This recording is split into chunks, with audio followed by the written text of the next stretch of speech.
For today's moto vlog, we are in District 10 by request from one of my subscribers. Shout out to you, CJW. You told me your girl lives on Bac Hai Street, so I'm just about at the corner there, and I'll make a left and I'll drive all the way down Bac Hai Street and show you that neighborhood. And I hope your girlfriend's mother is feeling better. First of all, I'd like to thank everybody for all the support you've given me. Each and every subscription, each and every comment, each and every like has meant so much to me. It's really been a great encouragement for me to keep doing these vlogs. For these moto vlogs, these are a rambling vlog, so I'm just gonna ramble on about various subjects. And there's Bac Hai Street, and I cannot turn left here, so it looks like I'm gonna have to go up and turn around first. Not a problem. Anyways, as I was saying, these are rambling vlogs. I don't have a script. I'm gonna edit as little as possible, if at all, and it's just gonna be me rambling on. My next milestone is gonna be 500 subscribers, and I should be getting pretty close to that with your guys' help. If you guys are a new subscriber, let me know in the comments that you're a new subscriber, and I will thank you personally, because it means very much to me. Okay, that's not Bac Hai, right up here on the corner. So I'm gonna hang a right, and this is where my subscriber's girlfriend lives. It's her neighborhood. He gave me the idea of talking about girlfriends and dating here in Vietnam. So that's gonna be the subject of today's ramble. Now, through my experiences dating in Vietnam, I've been here for 33 months. It's a little different than the US, and I'll tell you why. The girls in Vietnam are very family focused, as opposed to the US. In the US, family is not a huge focus. It's more a focus on your career, on your life, and on your future. But for women here in Vietnam, their focus is finding a husband. That is their career, that is their life. So dating is a little bit different here. The girls here in Vietnam, since they're so relationship orientated, they tend to stick. If they like you, they'll stick with you and they'll hold on to you. So my advice when it comes to dating girls in Vietnam is make sure you like them. Don't go on a second date, or especially a third date, if you're not sure that you like them, because by that time they're going to be pretty attached to you. So just be careful with that. It's not like in the West. In the West, you can have 5 dates or 10 dates and then decide you don't like each other and just move on. So word of warning. I actually didn't know that, because I didn't come to Vietnam or Asia to find girls. It was not on the list of things to do. My list was to have an adventure. But finding girls here came a lot easier because, for one, I'm getting older, so I'm starting to become a little bit more relationship orientated. I'm worried about my age. I'm 39 now. I don't have kids. I've never been married. So that my objectives fit along with the Vietnamese women here. So finding girlfriends is relatively easy. Now when it comes to where to find them, this is where things are different. In the USA, the most common ways to find a girlfriend is online dating apps. Okay, that's the same as Vietnam. There's, you know, we have Tinder here. We have a website called Vietnamese Cupid, which a lot of foreigners use. And in America, you would go to bars or clubs and you would find girls, right? I mean, you go out to drink, find a girl, exchange numbers, maybe go on a date, etc. But if you do that here in Vietnam, oh, it looks like I can go straight here without stopping. This is still Bac Hai San. Oh, Bac Hai, the name of the grocery store. This is still Bac Hai Street, so I'm gonna keep going till the street ends. Okay, but if you go to the bars and clubs here in Vietnam, the kind of girls you're gonna run into are not the girls you're gonna wanna have a family relationship with, because they're at those bars and their clubs and their objectives are usually to make money. I'm not gonna speculate what their career choice is, but their objectives usually are to make money. One difference in Vietnam and America is in Vietnam they have a huge coffee shop culture. They have a huge social community where people go and they meet each other. If you want to find a girl that you want to have a serious relationship and possibly start a family with, those are the places you want to go to. If you're an English speaker like me, there's a lot of cafes, a lot of social clubs that you can go to. By the way, just as a quick interlude, this looks to be the end of the street. So now I'm gonna wander District 10 aimlessly. I had to use my GPS to make it out this far. So this video is dedicated to my girlfriend, who allowed me to use her phone because my phone is broken. It's about 30 minutes or so from where I live. But that's okay, I love to drive the streets of Saigon. It's about 3:30 in the afternoon. Okay, like I said, this is a rambling vlog, so my thoughts are gonna bounce all over the place. Okay, back to coffee shops and social clubs. If you want to find the kind of girl to be in a relationship with, the best way to do it is to join those kind of clubs. They have English-speaking clubs, they have Vietnamese English exchanges. There you will meet a lot of nice girls that aren't there to drink and aren't there to do other things. Now, the number one way, as with anywhere in the world in the modern age, it's January 20th, I believe, and I know it's 2022, so in the modern age, the best way to meet girls, of course, in this busy world is online dating. Now, I did use Tinder for a bit, but I met my current girlfriend on Vietnamese Cupid. So she's the one I stuck with, but I had a few dates before her. Let's back up a little bit. One of the first girlfriends I got here, I met on Vietnamese Cupid, and she lived so far from me, and the relationship didn't really work out very well. So I started dating a girl that worked at a bar, at a hot wings joint in District 1. She was 21 years old, but because of the age difference, she was very immature for me, and eventually we didn't get along. And I made a big mistake. I stuck with her too long when I didn't love her anymore. So that hurt me a lot, and it hurt her a lot. And it's just my advice, like I said, if by the second or third date, if you're not sure about the girls here, move on. Find a different girl, because they get attached fast. And for me, I have such a soft heart. When there's an attachment, it's very hard for me to leave, unless I love her. Anyways, so after that, I met my current girlfriend. I've been with her for about 10 months now, and it looks like it's going pretty good. We have our quarrels, as I suppose any couple does, but I think it's going all right. We've had our fights, we've had our good moments, we've had our bad moments, but it doesn't look like the relationship's dissolving. It looks like we're going to a good spot. She's really supportive in my whole YouTube thing, even though I'm not making any money from this. She's been very supportive that I haven't had a job in 6 months due to COVID. By the way, my work will be resuming after Tet, and Tet's in about 2 weeks from now. It's Friday at 3:30 in the afternoon. This video will probably go out on Monday or Tuesday, I'm not sure. I have another video or two in the pocket, trying to get a little ahead of schedule in anticipation for Tet.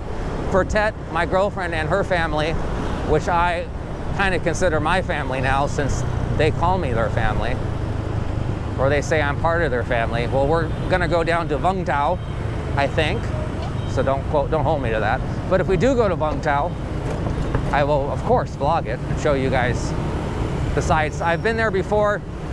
I went last Tet, actually, and they have some fantastic Western food there, some fantastic Italian food, some fantastic Cuban food, and I plan on visiting those places again should I go. And I'll definitely get that on camera. It was absolutely fantastic. Speaking of Western food, remember, this is just me rambling, guys. Speaking of Western food, if you guys are from California, I know a lot of you guys aren't, but I'm from California, so I'm very big on the Mexican food. There's a cool place here called Tippy's. He has 2 locations, one in District 1 and one in District 2/Tao Dien. And he serves the best Mexican food in Saigon, and it's a very good price, so yeah, I suggest checking him out. Okay, so back to dating. It's very important that you don't string girls along here. Make sure you let your intentions know. If you're the kind of guy that wants to have a girl that you met at a bar that's just there for making money, know that just make your intentions known. Let her know that you're not trying to start a family. You're not trying to be in a serious relationship. Don't mislead her. And if you're trying to be in a serious relationship and your goals are marriage, your goals are family, your goals are children, let her know. It's very important not to mislead the women here. And you don't want to hurt anybody. People here are looking for a family. It's a very family-oriented culture. It's very relationship-oriented. Okay, so a couple things that are different here in Vietnam as opposed to the West. Some examples. In Vietnam, they love to video chat. And I'm 39 years old. Back in my prime dating age, which I guess would be my early 30s, I don't know, I guess I'm still in my prime because I've never been married, I don't have kids, so. They love to video chat and they love to call you, and they'll call you for any reason. Have you ate lunch yet? You know, have you done this yet? What are you doing right now? Etc. Just for any reason. We're back in the West, we'll use text messages. So if you're gonna date here, don't be surprised if your girlfriend just video chats you without warning and out of the blue. You guys ever watch Seinfeld and they have the dreaded drop-in where someone just shows up at your door? Well, that's what a video chat feels like to me in Vietnam. It's the dreaded drop-in. I'm not used to the phone ringing, and I'm certainly not used to video calls. I'm glad my phone doesn't work right now. When I get a little bit more money together, I plan on buying a new one. Okay, another difference here in Vietnam, as opposed to other countries in Asia, is girls in Vietnam are like American in the sense that they are also career orientated. Girls here go to university, they really focus on their studies, they really focus on being able to contribute and support their families. So girls here in Vietnam might not be as available as they would be in other countries such as the Philippines or Thailand or Cambodia. So if you're to come to Vietnam and you're coming to date or meet women, be aware that the girls here, especially if they're younger, you know, age 20 to 24, they're very busy. They have university, they have jobs, they still live at home with their families. Oh yeah, that's another big thing. Here in Vietnam, when you start dating a girl, I'm 39, and my first girlfriend here, I gotta get past, or let this loud truck get ahead of me. My first girlfriend here was 33, I think, maybe 32 years old, and she lived with her parents. So when we would go out and have coffee, excuse me, we'd go out and have coffee, and she would have to go home at 10 o'clock, and I'd ask her, well, why do you have to go home? You're a full-grown woman. Well, I have to get home because my parents will want to know what I'm doing and where you're at. So that's another thing to be aware of. Here in Vietnam, the girls here, they live with their family until they get married. So no matter what their age, so don't be surprised if they have to go home early because they have families to go to. I just thought of something else when I was saying that.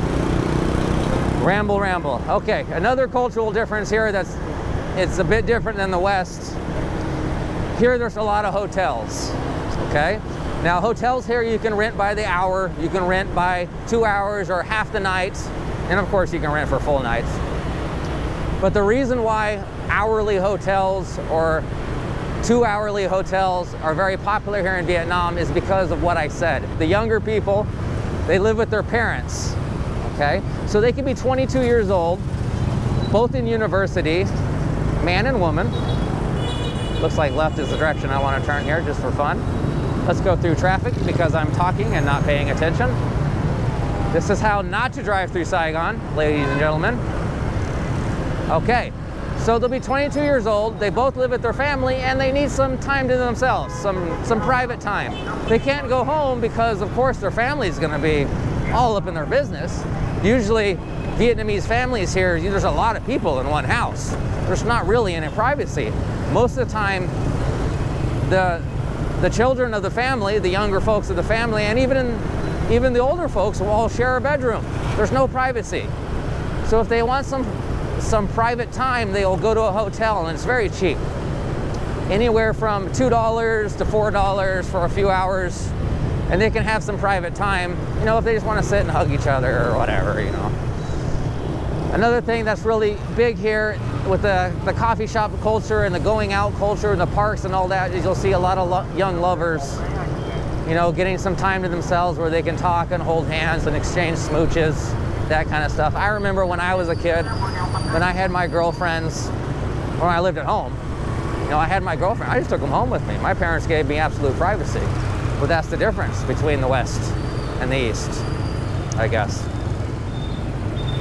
So if you're an old guy like me, I'm 39, and you come here and you start dating a woman and she's in her 30s, don't be surprised if she lives with her parents. So don't be surprised that if you want to have some private time with her, you're going to have to go to a hotel.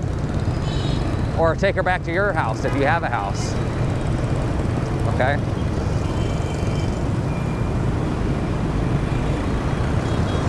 I'm going to pull over here and check my camera equipment for a minute, as I always do in my vlogs, because these GoPros can run pretty hot. Let me find a nice spot to pull over.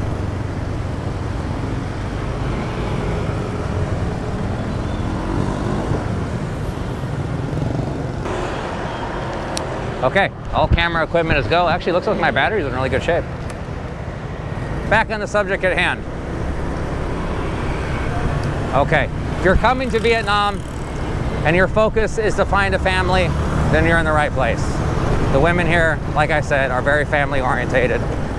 But I'm going to repeat this because this is so important. Be upfront with whatever girl that you're dating. Let her know your intentions. Don't mislead these poor women on. They want to find love. They want to find family. That's their main goal in life. It's not like the West. In the West, a woman's focus is her career and her future, and that future, she don't need a man, you know. If you want it, put a ring on it kind of attitude. You know, independent women, strong independent women in the West. And the women here in Vietnam are strong and they are independent, but it's still a family culture. So don't mislead them. If you're here just to play around, then tell them up front, or don't get in relationships. There's plenty of places you can go in Vietnam where there's girls that just want to have fun. If that's your intent, then go there. Don't get on the dating sites. Don't go to the coffee shops. Don't mislead girls, okay? That's my moral advice if you want to be a good person here. If you're looking for that kind of party, play around culture, Vietnam is not the place to be. You're going to want to check out Thailand. You're going to want to check out the Philippines, probably Cambodia. I did 10 days in Cambodia, and I kind of got a little bit of feeling of that vibe, but I didn't live there long enough to judge it. But from other YouTube videos and other experience that I've lived through from watching their videos, go to those countries. Vietnam's not the place for that. But if you are looking for a family, and maybe you've never been married and you don't have kids, and maybe you're getting a little older, and when I mean older, I mean my age. You know, I'm almost middle age. It's a good place to be. There's a lot of 25-year-olds to 35-year-old women that have never been married and never had kids. Can you imagine that? A woman in the West? I mean, I can't imagine a woman in the United States being 35 years old and not already being married and having 2 or 3 kids. So I, as a man, which is kind of rare for me, for anybody from the West, being 39 years old and never being married and never having kids, it's kind of rare. I was really never relationship focused. I just focused on myself. This is Vo Van Keet Street, so I'm gonna go this way until I can U-turn. In my first moto vlog, I talked about why I chose Vietnam, so you guys can check out that vlog if you want to hear a little bit more of what I'm talking about when it comes to selecting which country you want to go to. But one big benefit of being Vietnam is they're very economically stable here, so if you want to live a Western lifestyle, that's very good. Okay, well, back to having no kids and never being married. I'm gonna guess if you're my age and you're wanting to travel to Vietnam or any country in Asia, that you're probably in the same boat. Because in the West, if you get married and you have kids, what comes with that? A mortgage, a car payment, car insurance, big debt. Because I've never been married, I never bought a house. Because I've never been married, I don't have child support to pay. Or I never had children, so I don't have child support. So if you're in the same boat as me and you finally decided you want to start a family, and the women in the West, you know, 80% of them are going to be already married, sometimes twice. They're already going to have several kids. Of course, Asian women are a lot slimmer. They're a lot more fit. So that's definitely a plus. The first girl I ever fell in love with was Korean. She wasn't my first girlfriend, but I fell in love with her when I was about 16 years old, and we were together until we were 19. But I wasn't mature enough to handle a relationship, so we eventually broke up. So I'm already pretty familiar with the Asian culture before I came here. I knew how to act around the parents, and that's another subject. I don't know where I'm at now. That's another subject to be aware of, is when you date here in Vietnam and you're getting serious, they're gonna want you to meet their parents, they're gonna want you to meet their family. And you gotta put on a good presentation. You gotta show that you're willing and able to support yourself and support your girlfriend and possible future wife. Just things to be aware of. Okay, so to sum it all up, this video is getting pretty long. If you have any questions or comments, just ask me and I'll answer best I can. If you have any suggestions for my next moto vlog, subjects I can ramble on about. But to sum it up, if you're a party boy, you're a playboy, Vietnam's not the place to be. Go to Thailand, go to the Philippines. If you're looking for a serious relationship, Vietnam's the place, but be aware that the younger generation, ages 20 through 24 or 26, they're very busy. They go to university, they're getting ready to study, they're making big plans about their future. They want to be in a relationship with you, but they might not have the time. They're going to live with their parents, so you want private time with them, you're going to have to arrange that outside of their house. You're going to have to make your own arrangements. Don't mislead the girls on. Let them know what you're doing up front. Don't lie. Don't say you're looking for marriage and you're looking for a family just to get in, just to have relations with a girl, intimate relations. It's a horrible thing to do. I mean, come on, guys. Just be upfront. If you're that kind of person, there's plenty of girls that would be more than happy to do that with you here, and anywhere in the U.S. and the West too. So just be upfront. Don't break a poor girl's heart. I'm a country music fan, so a lot of the music I listen to is about love and heartbreak. So don't break a Vietnamese girl's heart. Thank you guys for watching my third moto vlog, or listening to it if you're not watching it. If you haven't subscribed, please subscribe and let me know in the comments that you subscribed, and I will thank you personally. My next milestone is 500 subscribers, and hopefully this video will get me there, and with your guys' help, I think we can. Thank you so much for being a big fan, the encouragement you guys have given me to keep vlogging my life in Vietnam. I wish I had started it sooner, I really do. I've been here for 2.5 years now, and I didn't start taking this vlogging thing seriously until about 6 or 7 weeks ago. And since then, your guys' support has been absolutely fantastic. So take care, everyone. I hope you guys enjoyed my drive through District 10. Shout out to CJW for giving me the idea of both where to start my moto vlog and the subject to talk about. Take care, guys. Thanks for watching. Stay awesome.